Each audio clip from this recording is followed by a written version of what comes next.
Je ne pensais pas un jour dans ma vie de youtubeur automobile pouvoir enfin vous présenter un Renault Kangoo Bebop. Et ben oui, parce qu'il faut dire qu'avec 1400 unités vendues, c'est un véhicule rarissime. Alors aujourd'hui, mes chers atmophiles, je me moque vraiment pas de vous, puisque devant vos yeux ébahis, je vais vous parler de ce chef-d'œuvre de chez Renault, à savoir le Bebop, équipé du 1,5 litre DCI 105 chevaux.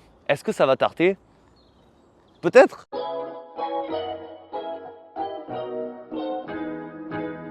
Je ne sais pas si vous vous rendez compte de ce que ça représente 1400 exemplaires dans le monde automobile. C'est très peu. C'est vraiment très peu. À titre de comparaison, un Renault Avantime, c'est 8500 exemplaires. Pourtant, c'est considéré comme l'un des plus gros flops de l'histoire automobile. Et la Renault Wind, on est largement au-dessus de 10 000 exemplaires. À côté, ce sont de véritables succès. J'ai même envie de vous dire mieux. Chez Renault, par exemple, la Renault Spider, qui est une voiture incroyable. Si vous en avez une, je le place ici, ça serait fabuleux à laisser. Mais la Renault Spider, elle s'est plus écoulée que le Bebop. D'ailleurs, le Bebop, vous aurez moins de chances d'en croiser un dans votre vie que de croiser une Bugatti. Pourquoi il s'est si peu vendu que ça? On va essayer quand même de regarder déjà le design de ce véhicule assez original. Vous avez vu forcément le girafon, un bel hommage à la Renault 4L fourgonnette. Et puis ici, on va avoir plein de petites excentricités.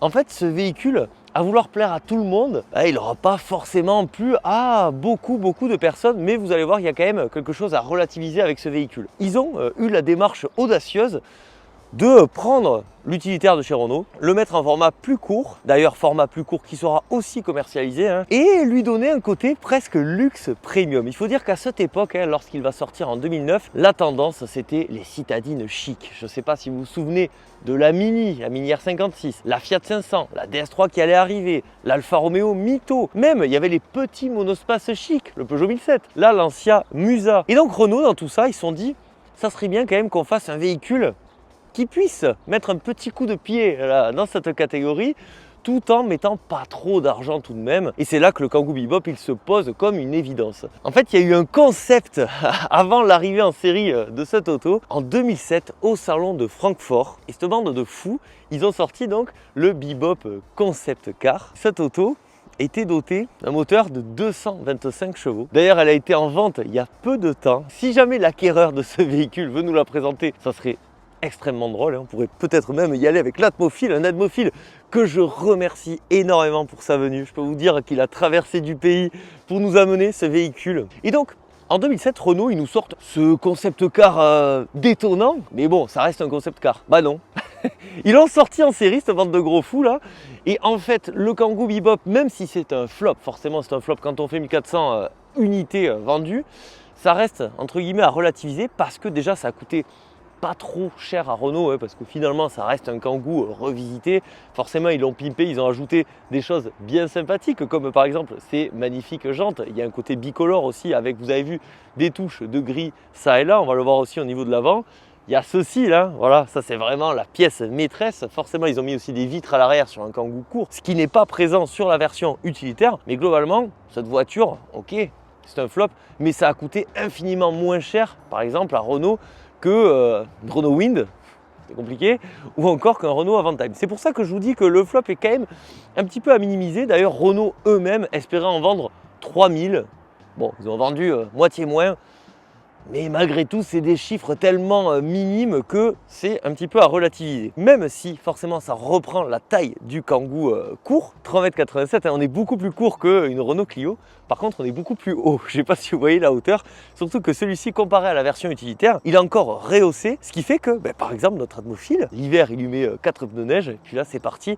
Ça peut être un véritable petit 4x4. Attention le Suzuki Vitara. Le Kangoo Bebop, il peut vous mettre vraiment une petite tartasse. Vous le savez, moi je suis complètement fan de ce type de véhicule. Il propose un petit peu tout et n'importe quoi. Il est chic, il est coupé, il est rehaussé. Alors on ne sait pas si c'est un SUV, si c'est un coupé, si c'est un cabriolet. Vous voyez là un petit peu dans son approche, il me fait penser à ce que je vous ai présenté il y a quelques temps, la Honda HR-V Joy Machine. Ce véhicule finalement c'était peut-être plus vu par Renault comme étant une porte d'entrée à la gamme Kangoo, un petit peu plus sexy, parce que clairement comparé à un Kangoo de base, vous voyez, il a quand même un charme de fou. Si on s'avance aussi au niveau de l'avant, bah, ça va être forcément la partie qui va le moins changer comparé à ce qu'on a pu voir sur le profil et au niveau de l'arrière. Là, tout simplement, on a encore droit à un capot d'une couleur différente. Et oui, vous me connaissez, je préfère le Kangoo orange avec l'intérieur orange et bleu. Déjà, on a pu avoir un Kangoo Bebop dans un état vraiment clinique. Donc, vous allez vous calmer dans les commentaires et surtout, vous allez remercier Atmophile parce que là, vraiment, il m'a fait un magnifique cadeau qui est ce Renault Kangoo Bebop. Mais alors, nous, ce qui va nous intéresser véritablement, ça va être de regarder ce qui le différencie d'un Kangoo classique. Et c'est donc au niveau de la partie arrière que ça se joue. Déjà, cette ouverture,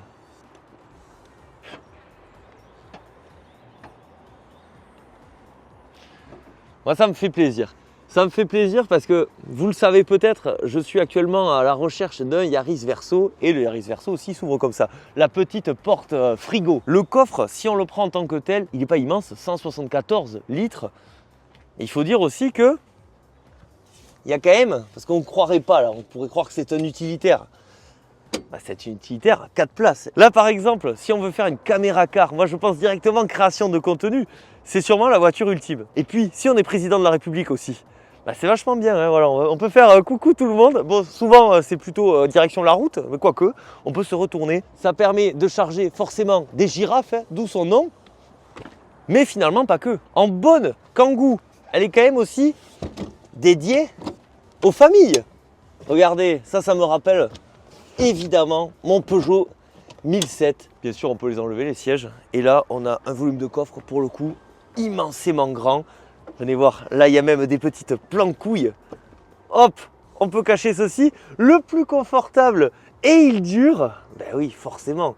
Non mais, regardez. Alors là, c'est moi en plus qui l'ai sali à l'instant. Vraiment, je suis un petit sagouin. Mais regardez, franchement, l'état de préservation de ce véhicule.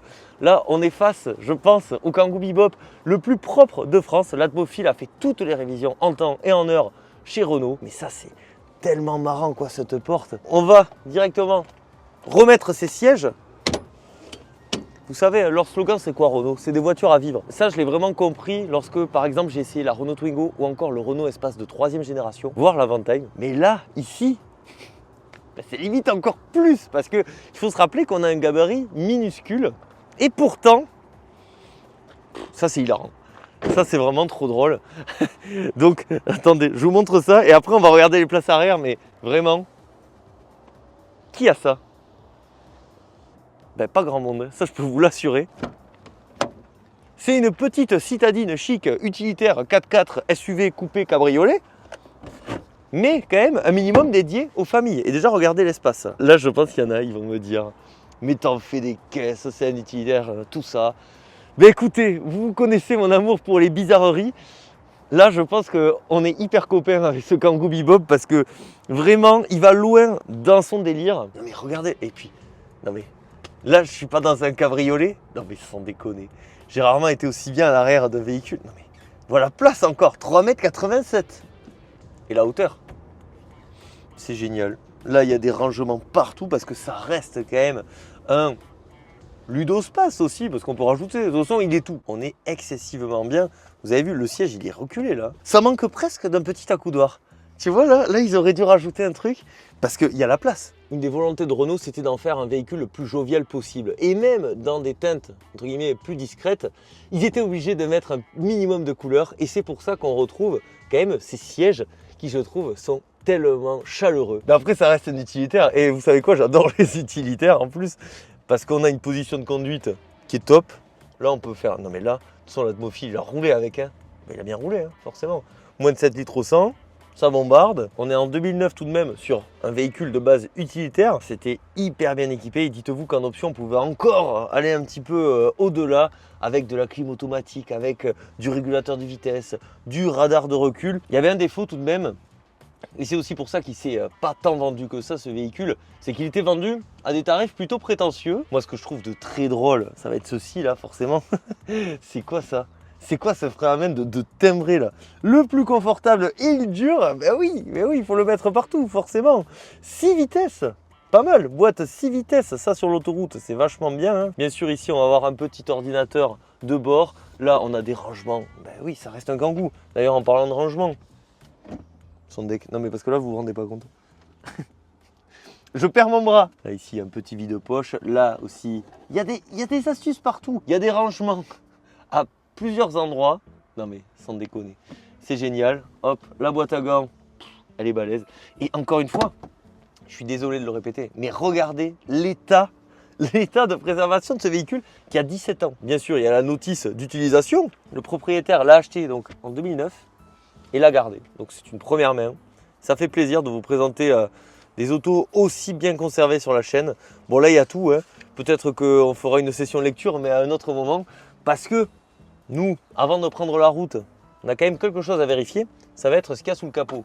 Je vous ai parlé du moteur, mais on va regarder tout de même si il présente bien ce petit bloc là. Professionnel automobile, bien évidemment. Non, on ne s'est pas repris à 4 fois pour vous faire une ouverture aussi fluide. Vous rigolez quoi. Et là, pas de vérin, ça c'est pas bien. Et vous savez, il y a un autre point qui n'est pas hyper bien sur ce véhicule, c'est son poids. Parce que malgré ce côté très compact, il fait 1393 kg, soit 2 kg à peine de moins que la voiture essayée la semaine dernière, à savoir la BMW Z4 coupée. Ça n'a rien à voir, si, niveau taille c'est à peu près la même chose. Et aussi la BMW fait 160 chevaux de plus. Mais bon, ça c'est un petit détail parce que malgré tout, avec ce 1,5 litre 105, on a des performances plus que convenables. Dites-vous que ce véhicule, il tombe le 0 à 100 en 12 secondes 3. Est-ce que c'est l'intérêt vraiment de rouler comme un neuneu avec ça? Absolument pas. En plus en diesel encore moins, mais c'est une voiture faite pour faire de la route. Et vous avez vu, on a une position de conduite qui est bien, on a un moteur solide parce que là on est vraiment sur du fiable. Pour moi c'est l'une des meilleures périodes pour acheter un moteur chez Renault parce que le 1,5 litre DCI à ce moment-là, aujourd'hui il a un statut culte ce moteur parce qu'il est d'une fiabilité proverbiale. Pour vous montrer à quel point notre Atmophile est un foufou, 3e distribution sur ce véhicule, il l'a fait 3 fois, il a changé 3 fois, ben oui, ça va faire 18 ans. Et surtout, là vraiment, là c'est le détail qui va nous enchanter tous les matins. Et pourtant il y en a des détails là-dessus. Mais les essuie-glaces, même les essuie-glaces, il va les faire changer chez Renault. Alors ça, je pense que sur une voiture, entre guillemets, aussi âgée, j'ai jamais vu quelqu'un d'aussi précautionneux. Il a bien raison parce que ce véhicule est en soi un petit collector. La consommation en bon diesel bien abouti, elle est raisonnable. On va être à 6,5 litres, 7, voire 7,5 litres. Mais c'est vrai qu'elle n'est pas non plus...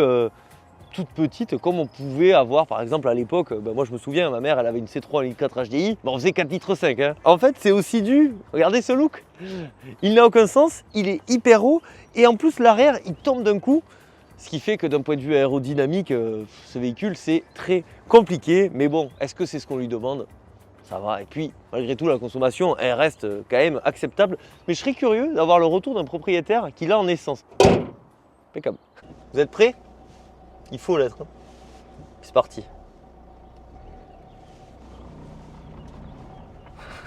En fait, c'est étonnant parce que, vous voyez, on passe pas loin de la Mazda et tout.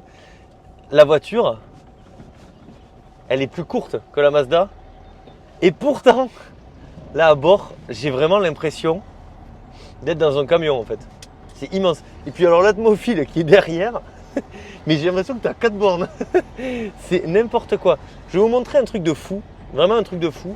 Et là, ça, tu vas peut-être pouvoir le montrer. C'est qu'ici, il y avait un bouton aussi. Et celui-là, on ne vous l'avait pas montré tout à l'heure. Et en fait, le bouton, il permet tout simplement, attention, de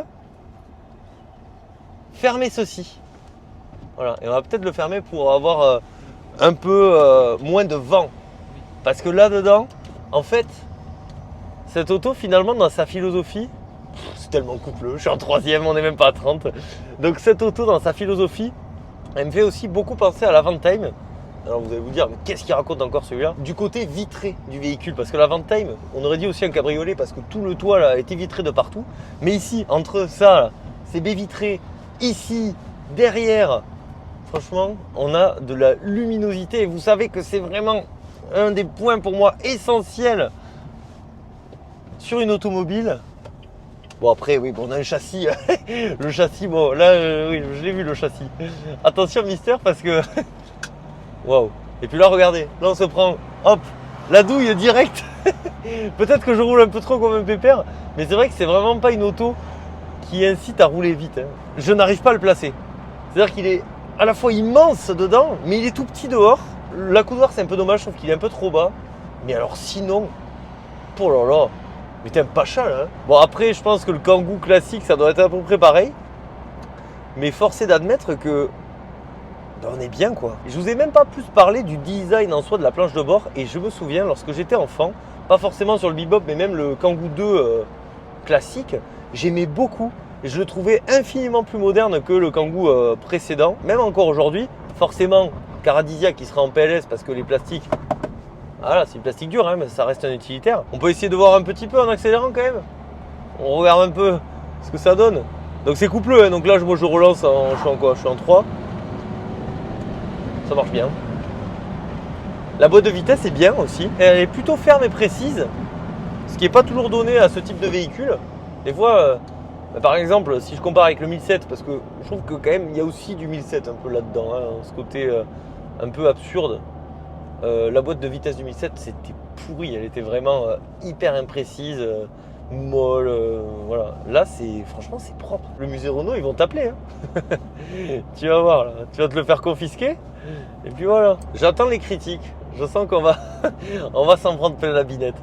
Je le sens. C'est un honneur de l'essayer aujourd'hui. Je suis trop content, vraiment c'est trop chouette. Après oui, à conduire, bon, bah, ça reste un petit Kangoo quoi. Hein. Le châssis il est Kangoo. C'est haut, ça prend du roulis. Je dis pas du tout pour tout le monde, mais moi, si vous connaissez un petit peu mes critères, c'est-à-dire la luminosité, l'aspect intelligent d'un véhicule, le fait de pouvoir aussi en mettre un maximum dans un minimum de taille, c'est un peu une version revue et corrigée des K-Car. D'un point de vue proportion, que ce soit un peu comme ça et très haut, ça me fait un peu penser à ça. Ça aurait été peut-être encore plus drôle qu'ils nous mettent des versions encore plus puissantes en mettant par exemple sur l'époque le moteur de la Twingo 2 RS ou peut-être même encore plus, hein, des moteurs par exemple, je sais pas moi, de Clio 3 RS là-dessus. Vous imaginez, le concept car il faisait 224. Peut-être que 200 chevaux de la Clio 3 RS en atmosphérique ça aurait pu le faire. Là ça aurait été marrant. Moi je vous déconseillerais peut-être le 85 chevaux diesel, à moins que ce soit vraiment une super opportunité, mais globalement je pense qu'on peut trouver mieux. Dans une optique de collection pure, orange en essence, je pense que c'est quand même la meilleure version.